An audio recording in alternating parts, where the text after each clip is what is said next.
This is the circuit diagram that we currently have. In this circuit diagram, we have um, this setup here, and in this setup here has this switch, toggle switch that's based on the potentiometer, and the way the toggle switch works from the potentiometer is that when the potentiometer clicks to the max position, it's off, and when the potentiometer is not at a maximum position, it's it's on. And this creates a problem, and um, the problem is that the capacitor charges up from the 2 milliamps, and then it doesn't get a chance to discharge to produce the effect that we wanted. And so what's required is not a toggle switch, but a slider switch that slides from one position to the next. And we would want this slider switch to go to this capacitor position when it's at the maximum point, and when it's not at a maximum point, um, then it's connected to the 2K potentiometer. And so then the question is, how do you convert a toggle switch, which is built into the potentiometer, into a slider switch, which the potentiometer does not have? And the way to solve this problem is to use a relay switch. And this is the circuit diagram for the relay switch. The advantage of the relay switch is that it gives us the slider effect that we want here. And so the relay switch has this a secondary circuit. So there are two circuits here. The first one is connected to a 9-volt battery, and this is the potentiometer switch. And this potentiometer switch is when it's max, it's off position. When it's not max, it's on. And so at the maximum position, when this is off, this circuit is off, it activates the second switch, which is this one, and it connects these two circuits together, which is the capacitor circuit here. And so the when the potentiometer is at the maximum position, the circuit is off, and the capacitor is activated here. And the subject and the TDCS device, they're all connected to the capacitor. When the potentiometer is not at a maximum point, the circuit is on. The switch is at on position, and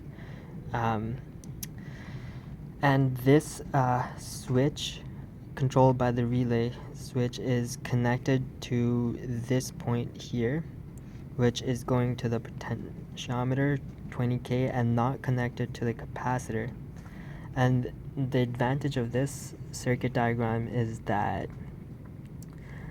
this will allow the capacitor to discharge when it's not connected here, and the potentiometer, 20K potentiometer, is connected. And let's say that the subject has a potentiometer and he wants to go back to the maximum point, and as soon as he switches on to the maximum point, this capacitor is now activated, and the potentiometer is not connected anymore. And the full 2 milliamps is now going to the subject with this capacitor in parallel. This will create a buffer, and this will create a buffer so the subject doesn't feel a sudden jump in current from 1.3 milliamps to 2 milliamps, and be buffered by the capacitor. And so let's say now the subject wants to go back down to to not a maximum point but some other point, and they click the potentiometer to a lower position than the maximum point, and this potentiometer is now connected, which then allows the capacitor to discharge, and it would take about 15 seconds for this capacitor, 470 microfarad capacitor, to discharge. And the only disadvantage here is that the subject should not switch from switch to maximum point within the 15-second discharge time. So because for the capacitor to be effective, it needs that 15 seconds to discharge. And if the subject suddenly goes from a maximum point to a not maximum point and then goes back to maximum point suddenly, then he would not have allowed the capacitor to discharge, and it would not create a buffer effect.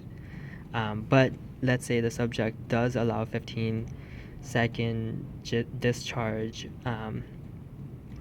and it's so for example it's at the maximum point, and then the subject clicks to another point which is not maximum and allows 15 seconds, then this capacitor would be completely discharged, and then it would and then the subject would then switch to the maximum point with a click on the capacitor. Click on the potentiometer, and now the capacitor would, since the capacitor is now completely discharged, it would create that buffer effect from the TDCS device, 2 milliamps, going to the subject. So